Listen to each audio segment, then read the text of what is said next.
Reading from the Holy Gospel according to John, the 6th chapter. Jesus said to the crowd, "I am the bread of life. Whoever comes to me will never be hungry. Whoever believes in me will never be thirsty." And then reading from verse 41. The Jews began to complain about him because he had said, "I am the bread that came down from heaven." They were saying, "Isn't this Jesus, the son of Joseph, whose father and mother we know? How can he now say, 'I have come down from heaven'?"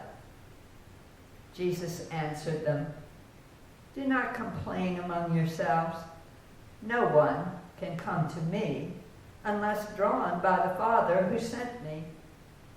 And I will raise that person up on the last day. It is written in the prophets, and they shall all be taught by God. Everyone who has heard and learned from the Father comes to me. Not that anyone has seen the Father, except the one who is from God. He has seen the Father. Very truly I tell you, whoever believes has eternal life. I am the bread of life. Your ancestors ate manna in the wilderness, and they died. This is the bread that comes down from heaven, so that one may eat of it and live. I am the living bread that came down from heaven. Whoever eats of this bread will live forever. And the bread that I will give for the life of the world is my flesh." The Gospel of the Lord. Well, you know how it is when a new life is born into a family.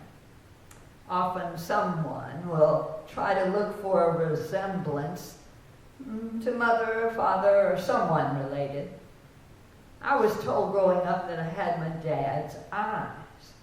Well, they were the same color, and maybe something of the shape of the brow. I could see it, and I was glad because I loved my dad. Now, as we listen to the scriptures, what's even more delightful to consider is that God's buoyant and bountiful imagination creates all of us, every single one of us, all humankind, in God's image. It says so, right in Genesis 1:27. God created humankind in his image. In the image of God, he created them, male and female. In other words, no one left out. And then it says, God blessed them. Blessed to be a blessing. That's who we are. From the beginning, God dreamed of life in the form of you and me and all humankind. And how are we to be like God? Genesis 1:28 says we're to be life givers. We're to care and share in the amazing creation of life. God's dream and vision will come true in us.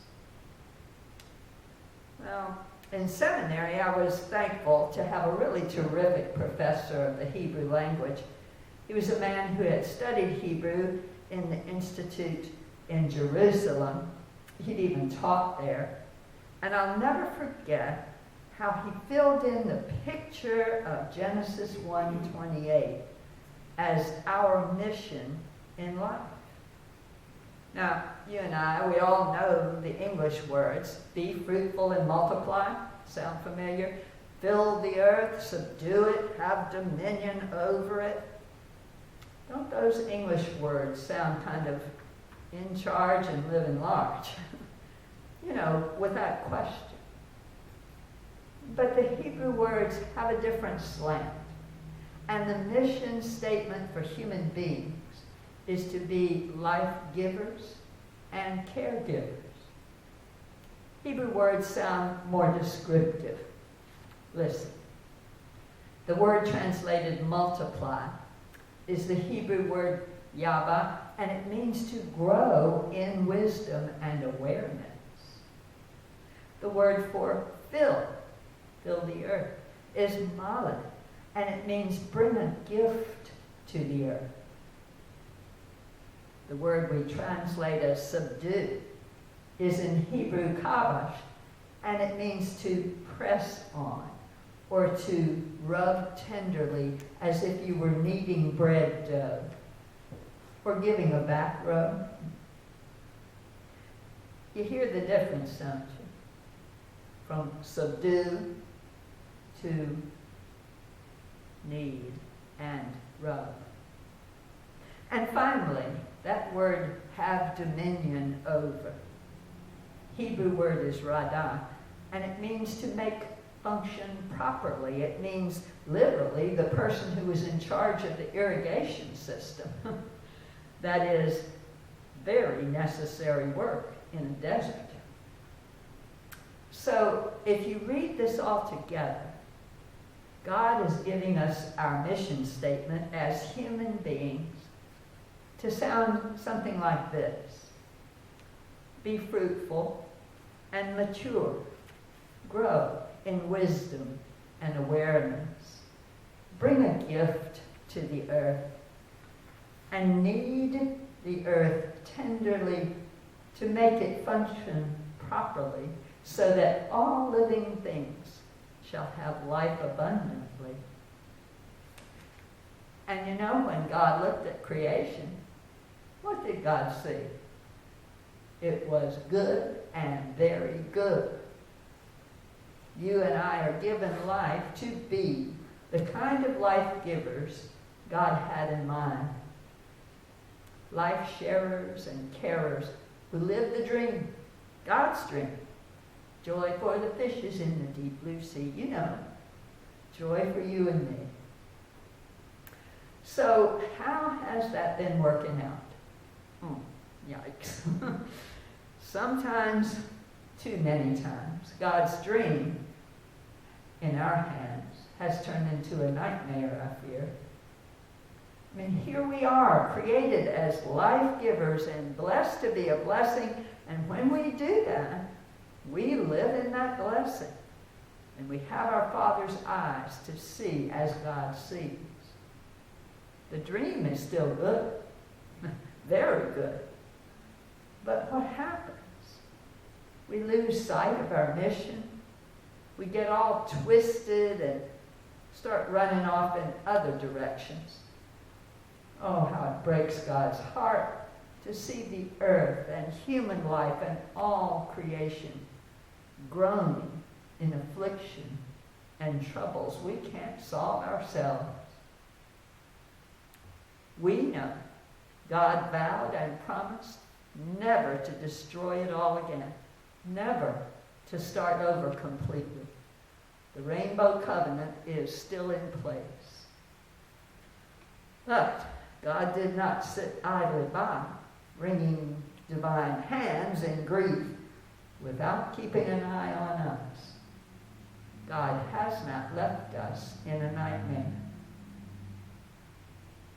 In a tiny town, one dark and starry night, a baby was born with his father's eyes. Not many people knew what miracles God was working then. Some shepherds found out when angels told them. But who listens to shepherds? Smelly people who stay out there with sheep, not even allowed to come worship in the temple. Who would have thought to tell them what God was doing? And then from the east, wise watchers of the stars found out at least part of the story. But they had to go home by another way because King Herod was ready to kill the baby boy, born to set God's people free. And now by the time we see Jesus, a grown man, revealing to thousands of people God's beautiful and buoyant dream of life,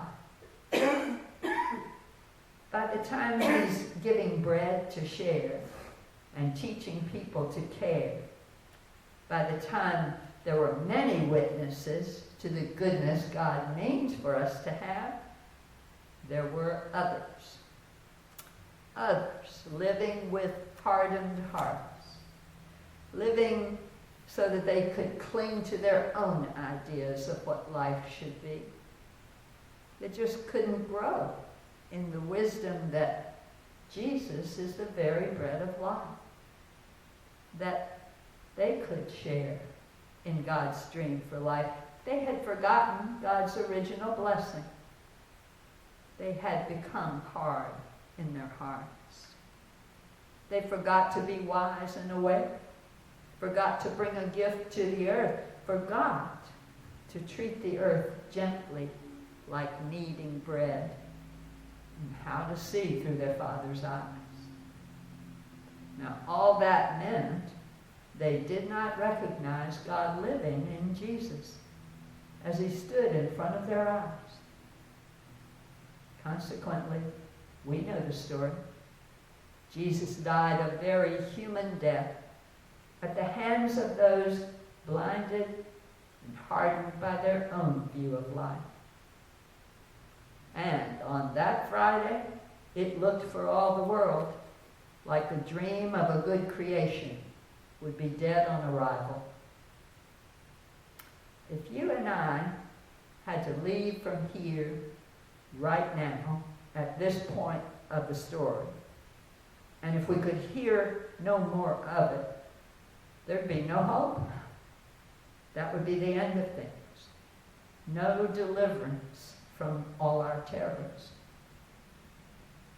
But you and I do know, and we know God never leaves that divine plan, that dream, to die and stay dead. God is the original life giver, the one who never stops creating. We're going to sing, "Great is God's faithfulness," the eternal promise keeper, who never gives up on the goodness of life. And we know what happens in the story. On the third day, Jesus was raised from the dead, and our life with God is forever assured. Oh, God has done many marvelous things from the very beginning and nowadays, and for people all over the world. God creates us again and again with the bread of life, the gift that keeps on giving. Here we live in the image of God, blessed to be a blessing, and ready to see with our Father's eyes. Alleluia.